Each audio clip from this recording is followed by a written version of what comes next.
Welcome back to Tangent. My name is Matt Sperrazza. I'm with Father Cham Kachuba. Close enough. Yeah, close enough. That's not the worst mispronunciation of my name I've ever heard. It's great. I love it. People call you Cham often. Yeah, so here we go. Alrighty. Today's episode is on... What's it on? Patron Saints. Patron Saints. Your video Saints. froze for a second there, and I couldn't see you at all. And I was like, did I lose him? So I started to talk, then I stopped, and then you started, and I was, oh no, okay. Anyway, Right. so your video's back. Everything's fine. It's going to be fine. It's going to be fine. I'm okay. I'm okay. All I'm in a right. good place. I'm in a good place. Good. Right?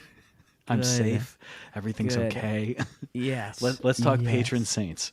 Yes, let's. So maybe the first thing is we'll give the people a little insight into our production here.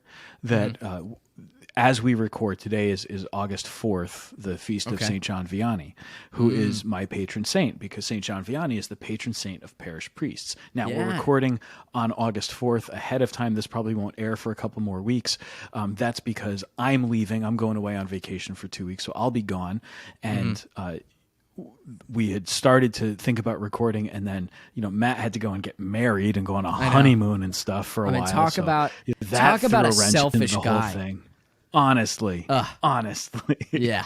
So here we are now. We're recording a little bit in advance, but I like the idea of patron saints because we're recording on the feast of my patron. But in preparation for this trip, I did not. Right, before I leave.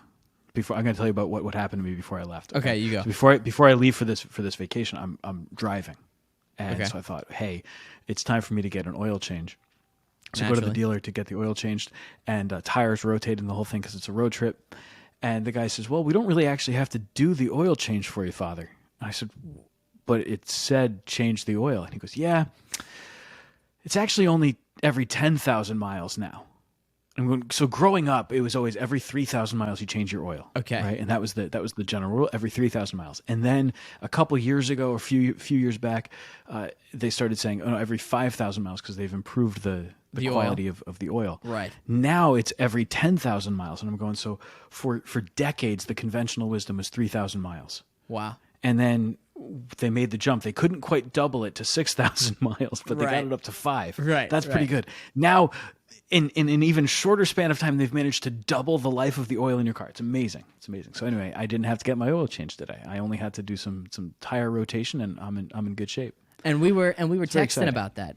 That was going to directly impact when we could record. Exactly. And so I ended up getting out earlier than I expected. This is great. It's fantastic. Yeah. You know what they also did? They sent me a video of the inspection. Wow. Like the highlight reel of inspecting the car. That's both really, really great, because I imagine that there's got to be an amount of distrust. I mean, maybe it's just me. Maybe I just don't trust people. Of like, did they really do it? You know what I mean? Well, so the thing that got me about this video that they sent me was they have one. It's just a shot of the brake pads. Okay. But that's all that you can see. Right. I don't know what the brake pads look like. Right. So It could like be I totally hear the guy's broken. voice.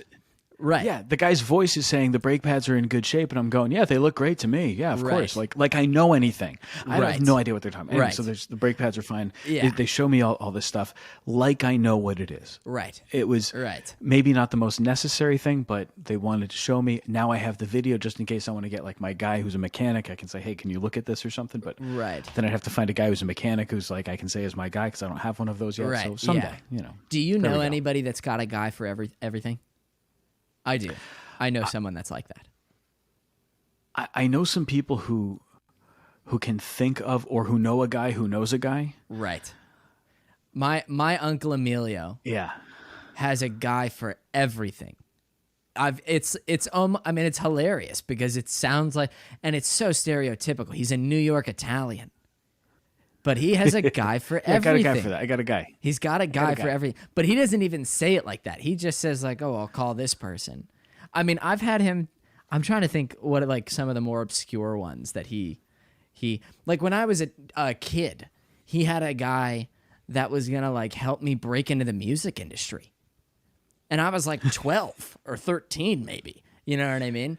And then But he was going to make it happen for you. No, but like that guy like took me and my mother out to dinner, and like no kidding. Yeah, and like basically gave us a sales pitch. You know what I mean? And we ended up not doing it because I was 12. Yeah, but it was hilarious. And he reached out to me like 8 years ago. No, not 8 years ago. 8 years later, he reached out to me. Wow. His name was Angelo. Angelo. I'm just saying. Just checking in. Want to see how you're doing. Yeah, I'm just saying. That's pretty cool. Yeah. Yeah, I guess here, I mean, I've got Matt, who's the electrician. I've got Joe, who's the plumber. Right. Joe, who does the locks. So I think both my plumber and the guy who does the locks are both named Joe. Right. Right. They're kind of, or you kind of. I mean, that's what you patron someone, right? You hire them. You're patroning them. Isn't that how that works? Wow. Way to bring it back to the subject. That was good. It was a little bit of a stretch, but I appreciate it. That was good. Yeah. Fine. It's your Right, so we're talking about patronizing Patron them. Saints. You're making fun of them. You're patron, right. No. It's a different kind of patronizing. Different kind of patron. Yeah. All right, so the patron saint. The idea of the patron saint, I think, is really beautiful because... Can I ask a question what it about means is, do it, yeah. So you were probably just about to answer it. I should have just let you talk. It's probably okay. was, but that's okay. No, just go for it. You said that Saint John Vianney is your patron saint. I did not realize that any man that becomes a priest, Saint John Vianney is his patron saint. Is that like official? You know what I'm saying? So Saint John Vianney is the patron saint of parish priests. So Right. very, very specifically, like we were talking about diocesan priesthood. So a guy who's a diocesan priest, John Vianney, that's his guy. I guess I just never thought of it like He's the first diocesan priest ever canonized. Yeah. I never thought of it like that because you hear things like, I'm trying to think of like the most obscure. I don't know. So like Saint Dymphna is the patron saint of mental illness. You know, Right. it's like, but if you suffer from anxiety, she's like immediately your patron saint. Is that what that is?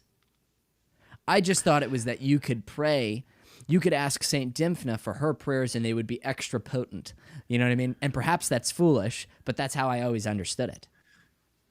Well, I think it's kind of both things. So it depends on how personal you want to get with it. Right. And actually, that's part of the beauty of the idea of a patron saint. Right.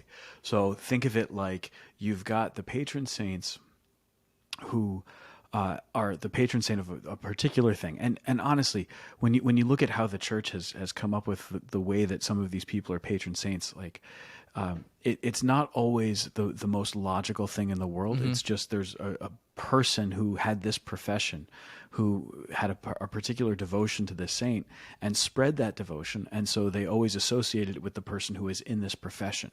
And so this saint who had nothing to do with that profession in their own life, like the patron saint of bakers, right? Okay. It's Saint Agnes.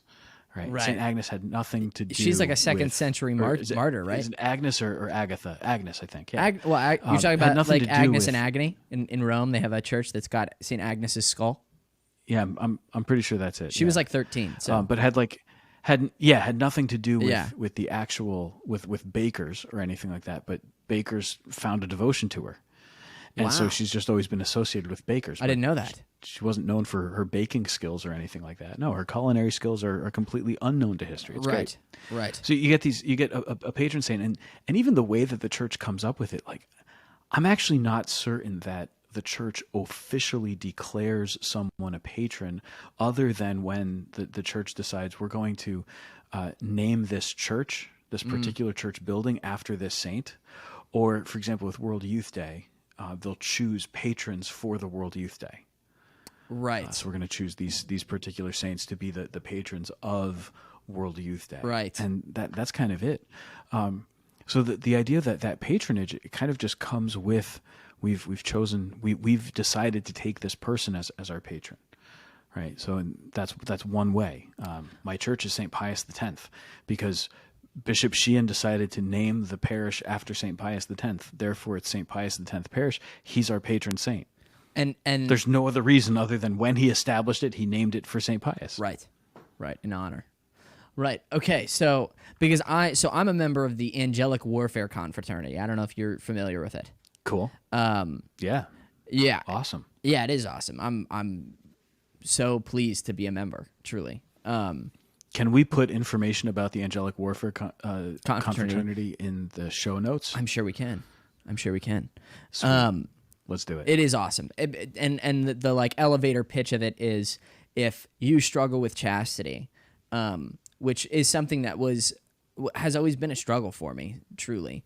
Although honestly, since cultivating a deeper faith, or rather being graced by one, it became easier and easier. And then especially since joining the confraternity, it has been easier and easier.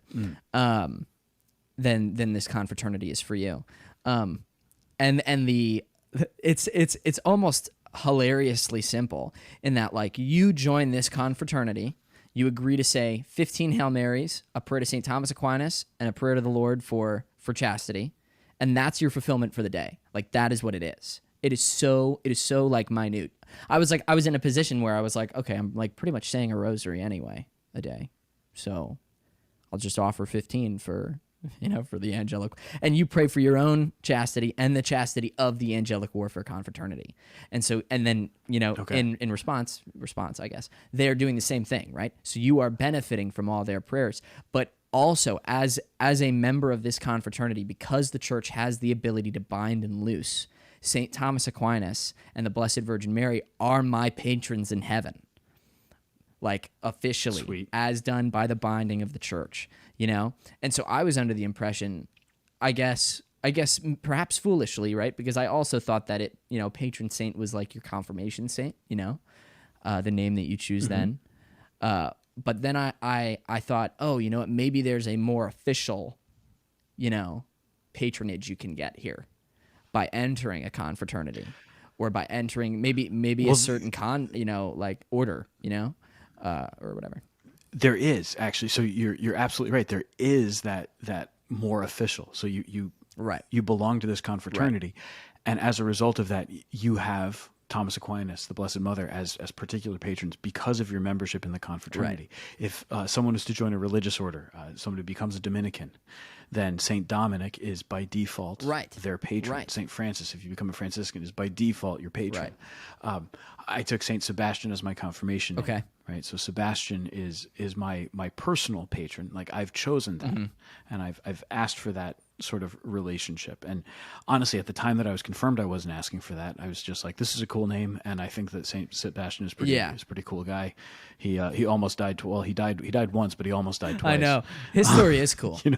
And it is cool. And so that's kind of an example that I want to follow. So yeah, I'll take him as my confirmation name.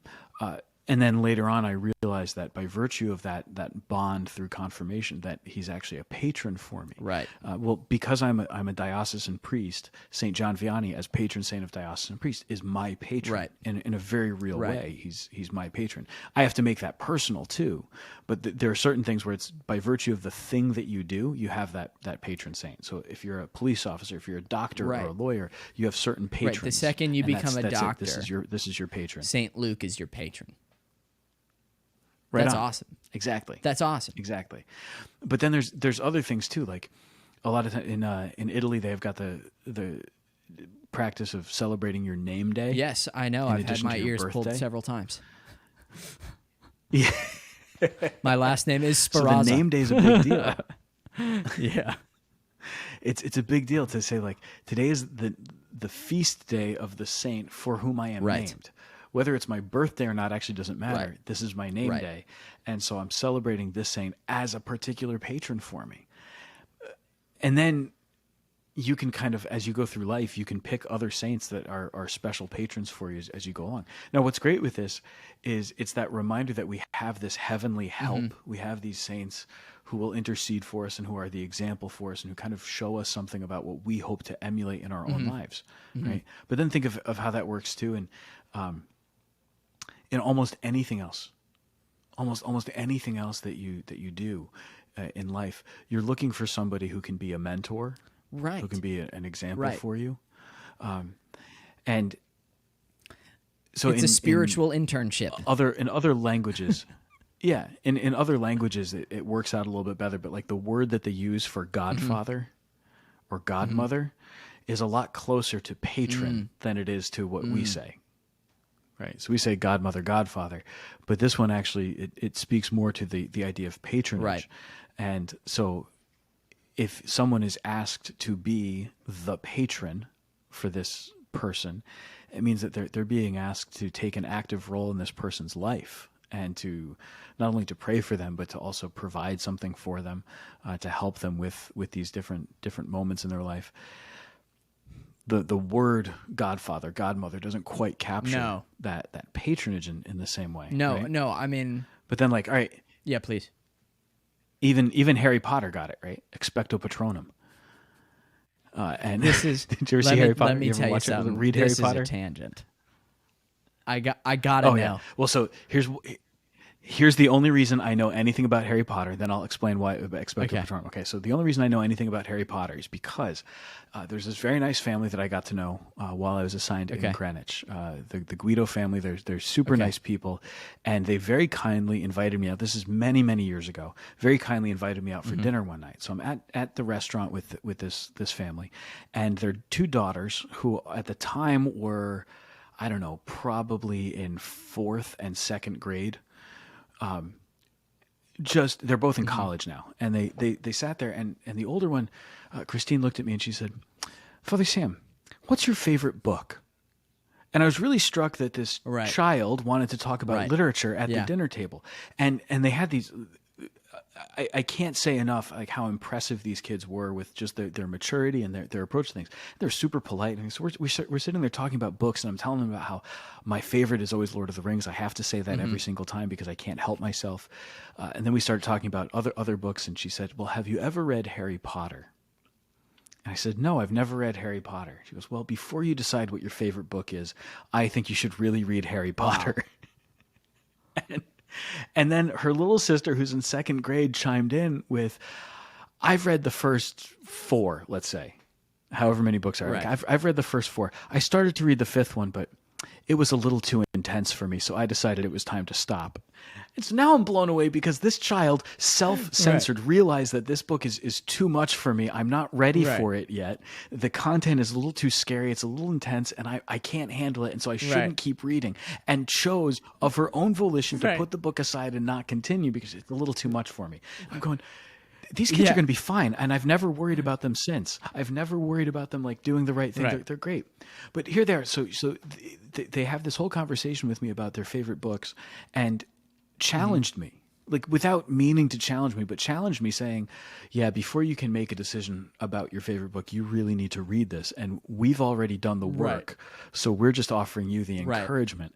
And I went home that night thinking to myself, I've never had any interest at all in reading Harry Potter, but if these tiny children can do it, then maybe I should give it a shot. So I was basically shamed into reading Harry Potter by young children who challenged me and suggested in not so many words that if I didn't do it, I was academically dishonest. Right. Not You're quite a liar in those words, and a cheat. but that was what I took. That was my takeaway. That was my takeaway. And so I went and I found that on Kindle Lending Library, you can get them for free for sure. So I just started plowing through Harry Potter books and reading them and everything.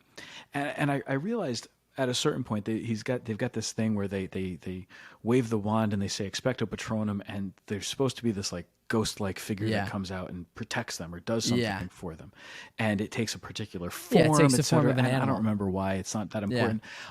In the end, Harry Potter's not my favorite. Sure. And I can say that with honesty and academic integrity because I've actually done the reading. So I'm now confident saying that it's not my favorite. I think it's fine if you want to read it, but like not my thing. I was so interested. Anyway, but the Expecto Patronum part. Go ahead. Well, I was so interested to hear your opinion because it is so scandalous for people to read Harry Potter, according to some people. And I went through, hilariously, went through both phases of being like, it is no big deal at all, and being like, it is the worst thing you could possibly do.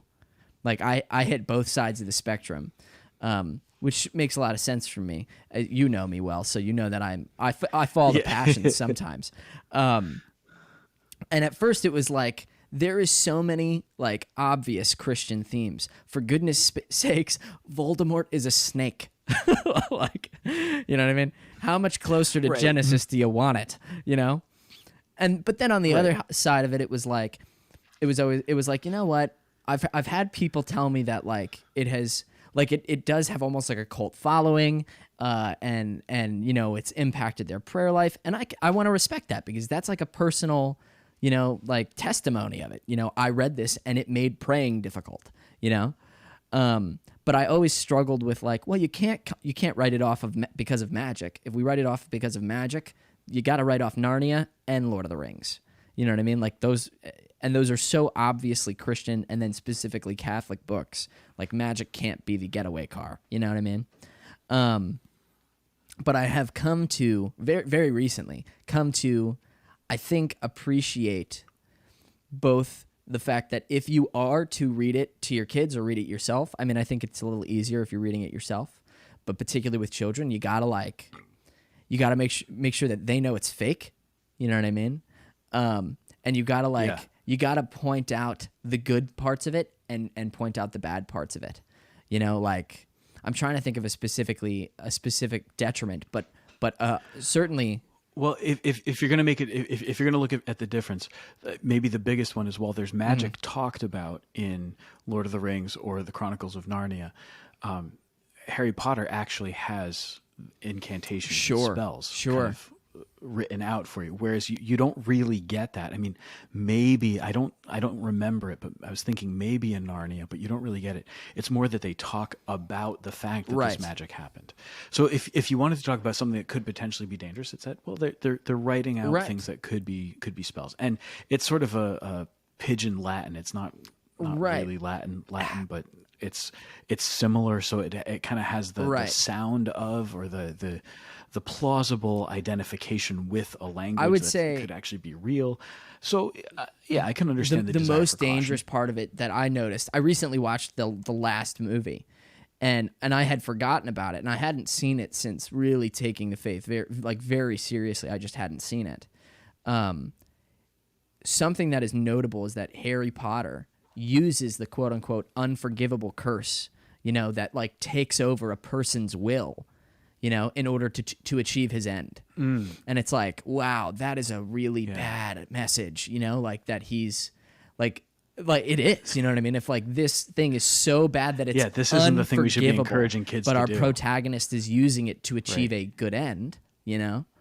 It's like, that's really bad. That's really bad. But at the same time, it's like in this same movie, Voldemort speaks in the heads of everybody, and it's like the devil whispering in your ear, and I could see how that would be really good, you know. And in the fifth book and sixth and whatever, you know, it's like sometimes Harry thinks that Voldemort's voice, he mistakes it for his own voice, you know what I mean? So it's like, wow, you know, there's something very profound about that, and that we can get tricked here, you know. But it's like there's a lot. The only way I know how to put it is that there's a lot more nuance that you need to take. You know what I mean? You have to be really careful with Harry Potter. Whereas with your kid, if they're reading Narnia, you're like, yeah, go for it. You know what I mean? Like, go learn about Aslan. It'll be really good for you. And, you know what I mean? So, I think you also always come back to whenever you're reading stories. Some stories are just stories. Right. Some stories have a deeper message, a deeper meaning, and sometimes you don't pick up on a deeper meaning or the deeper meaning of the story until later. Now that can be the tricky thing. Sometimes it's the sneaky way in which this thing was taught to you. So like the reason that I can recognize certain pieces of classical music is because I watched Looney Tunes as a child. That's awesome. Right. So in a very sneaky way, they like got all this classical music in, and I don't know if that was explicitly the intention, but they certainly educated a whole lot of people about some basics of classical music. There was an incognito education through cartoons. Absolutely. Right. And the same thing can happen. The same thing can happen in literature, where you're kind of teaching people something through the literature that you're writing. So yeah, that's good to be careful. What were we talking about before this? Nicole and Christine taught me they taught me a lot about Harry Potter and challenged me to read it. So I did. And I saw that patron, the Expecto Patronum, so this thing that comes out of the wand and protects them, this ghost-like figure. There's actually something kind of powerful about it. The difference, I think, is that they have to build up to a certain skill level in order to be able to call upon their magical patron who protects them. The big difference, of course, from the Christian perspective is that we don't have to build up any skill. You simply ask the saint to pray for you, and they do. There's no skill involved. There doesn't have to be anything that like I've accomplished. I don't have to have learned anything. I don't have to have the right equipment. All I have to do is to be able to call upon the saint. I just have to know the saint's name who I desire to ask. And even if I'm not sure, I just say, all you saints, all you holy men and women, pray for me, guide me, help me along this path. Because the saints in heaven have that access to God so closely, and they're able to then call upon God for us. That's what a patron does. The patron goes to the highest authority on our behalf to intercede for us. And the beauty of that idea that we have these souls, even though we've never met them in this life, who will pray for us. And then that takes us to like a whole other aspect of our faith, right? That if we believe in one holy Catholic and Apostolic Church, we believe in the communion of saints. We believe that we're in this communion that transcends time and space. If we believe that we're in this communion that transcends time and space, then I don't need to have met this saint to be friends with them, right? That was a beautiful thing that one of the girls in our confirmation class a couple years ago, she chose Pio as her confirmation name for Padre Pio. And it was interesting, but the way she wrote about Padre Pio, she said, he's my favorite saint. And then a couple other things about him and how she's learned to ask for his intercession. And then it just ended with, he is my friend. And there's this simplicity and this beauty. So I stopped her after Mass one day and I was like, hey, I heard Padre Pio is your friend. And she kind of blushed a little bit and got a little sheepish. And she goes, yeah. And I said, well, I think that's really good. Could you do me a favor and ask Padre Pio to pray for me too? And her face just like brightened up, and she looks at me and goes, yeah, I will. Right. And I was talking to a family member of hers, and he goes, she's going to do it now. Right. You're in trouble. She's going to do it. She's actually going to make Padre Pio pray for you. I'm like, hey, I'm okay with that. I like that idea very much. Incidentally, Padre Pio is very similar. Every time I think of Padre Pio, I always think of him as sort of a modern day John Vianney. John Vianney was a third order Franciscan. Padre Pio was actually a Franciscan. John Vianney would spend 10 to 15 hours a day in the confessional. Padre Pio was known for spending hours upon hours in the confessional every day as that minister of mercy. So you see this, like there's some serious parallels there. So I'm like, okay, this is kind of cool, because if her patron, this little girl's patron, is Padre Pio, and my patron is John Vianney, and she's going to go to Padre Pio for me, then that's really good. Which now I'm thinking about it, and I sound really selfish because I'm like, hey, would you pray to Padre Pio for me? And she says yes, and I have yet to pray to John Vianney for her. Well, you know what? Yeah. So now I've got my work cut out for me. I got to go do something. You. He's reminding me. Well, I'll tell you what. Tell me what. On that note of just needing to do our work, needing to do the thing, let's wrap this episode right there, asking our patrons to pray for us, and then to get to work, praying for the people who need our prayers, asking the intercession of the saints to guide us in all that we do. Amen. Yeah. Thanks for listening to The Tangent. You can catch us on. You can find this on other places. 1350 AM. 103.9 FM. That's right. It was 103.9 FM. Yeah, 103.9 on FM. Veritas Catholic Radio Network. That's the name of those stations. And you can also catch us wherever you on the Veritas app. Yes, and wherever you get your podcasts. Let's put us there. That's where you can catch us. Whenever you want. Thanks for listening to The Tangent. God bless Amen. you. See you next time.